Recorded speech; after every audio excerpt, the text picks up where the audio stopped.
Hey guys, welcome back to another exciting video from our channel. Almost half of the failed startups shut the doors because they didn't make a product that people actually needed. Some failed because they ran out of cash, others did because of an ill-equipped team.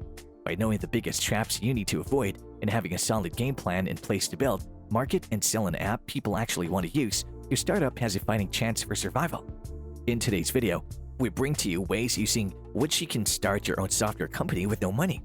But before we begin with the video, make sure you subscribe to our channel and hit the bell icon to never miss a video from us. So without further ado, let's begin with the video.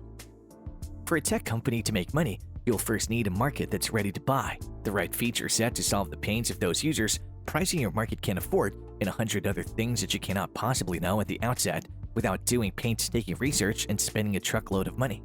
This is why startups perform best when they're grown iteratively, based on the user feedback from a constantly improving app. To run a lean startup, don't get bogged down in creating an LLC straight away. It's just unnecessary legal baggage. The truth is that you can go into business with a general partnership and co-founder. This will keep your costs down and will save you from dealing with issues like organizational structure and taxes before you even have a product to sell. In the lean startup methodology, the technology is far more important than the structures that support it. Your product is what's going to make you the money after all, so start with a build. Shortlist the core features of an MVP. Most great startup ideas are the result of a founder being unable to find a good solution to their problems. If you're developing a new product based on your own pain, you might be the most qualified person to list its core features. However, assuming that others share this pain and are looking for a solution, you can bring on early adopters to help refine the value proposition. Nailing down the features, collecting feedback, and also validating the concept are critical to ensuring your product roadmap is pointed in the right direction. Since almost 42% of failed startups close down because of poor product market fit, making informed choices at this stage is critical for survival. You need to be very selective when building an MVP. Focus on providing the minimum set of features users need to achieve a goal or realize the value, and your project management app needs attachment uploading more than it needs support for custom emoji. 3 mistakes that you must avoid when building an MVP.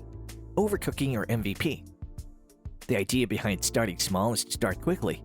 Your MVP doesn't need to serve multiple audiences and use cases. It just needs to be validated by only one niche. Get a small, highly targeted segment of your market to buy into the idea, and you will get the cash needed to expand an MVP and then take it to a wider market. Choosing the wrong market segment. Knowing who to sell to is just as important to building an MVP with a market fit. Getting an engaged community of early adopters to provide feedback doesn't happen if you're going after the wrong segment. And without those early adopters, you won't get the time and insight that's needed to iterate and grow. Refusing to pivot if the MVP won't stick. Even though you have done your research on the audience and feature set needed to complete in the market, it might be that your MVP is simply being marketed to the wrong customers or missing features that can persuade customers to buy. Pre-sell the MVP. One way to combat the problem of running out of cash is to bring your paying customers on board as fast as possible. This will give your customers a financial stake in the success of the product, and they'll be willing to help co-develop the product in return for getting the features that they ask for and will want to pay for. One of the biggest inflection points for any company is finding out people who will actually pay for what you have or the plan to build. Some pre-selling strategies you can use to quickly validate the product concept are: single feature MVP. Focus on nailing only one user goal to validate the need for the feature and then build early adoption. Piecemeal MVP. Keep your costs low by combining existing products and services to come up with a unique offering. Concierge MVP. Do some or all of the softwares work manually and work closely with your customers to understand how best to improve. With that information, automate the manual work using the technology. Wizard of Oz MVP.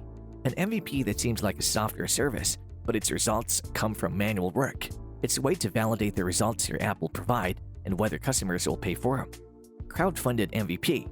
A lot of successful startups came from a video of a one-off prototype uploaded on Kickstarter. And with crowdfunding, you can generate buzz and also get feedback on a product before you've put it into production. This will keep your costs down while giving you money to survive. Smoke test MVP.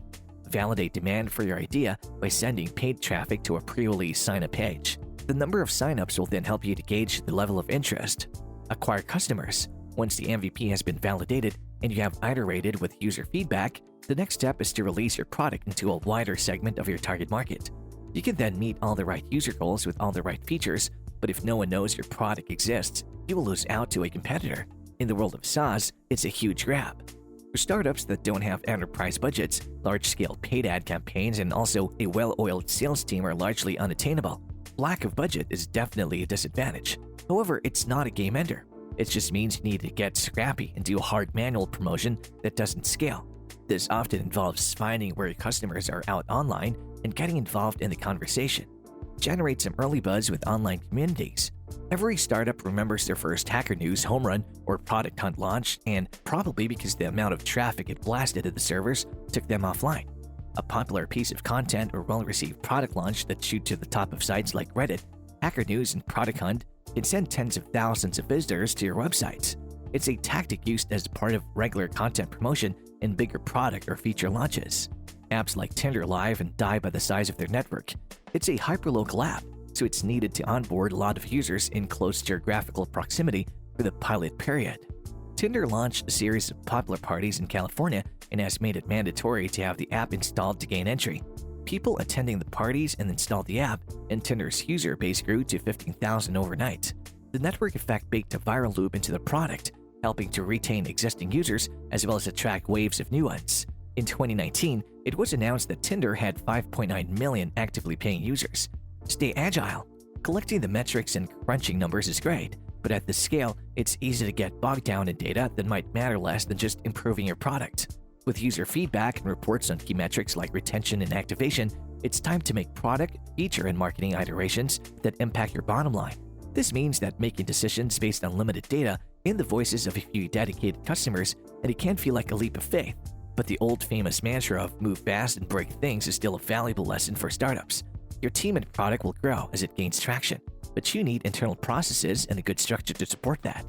User feedback is so vital to startup success. Create specific tags in your support ticketing tool that describes the feature or aspect a user is talking about, or keep a Google Sheet with the latest snippets of customer feedback. Iterate on the product in the 2-week bursts, evaluating performance at the end of each sprint, and having open discussions about what went wrong and what went well is also very important. Funding and scaling. Getting funding to scale your business should come later in the startup journey. First, you need to establish product market fit, get early adopters, and then iterate fast before implementing a large-scale go-to-market strategy. Scaling too early can sometimes hurt a young startup. For these reasons, seek out funding when you have already got a validated MVP and have a list of active paying customers. This will separate your business from the many others vying for investor capital. Alongside accelerators and angel investors, crowdfunding is one of the funding options available in the early stages before a product generates some real revenue. With that, we come to the end of today's video. Do let us know your views on this video in the comment section below. We hope that you found these tips useful. If you enjoyed watching the video, then do leave a like, subscribe, and share it with your friends. Don't forget to click the bell icon to never miss out on a video from us. Thanks for watching. We hope to see you in the next one.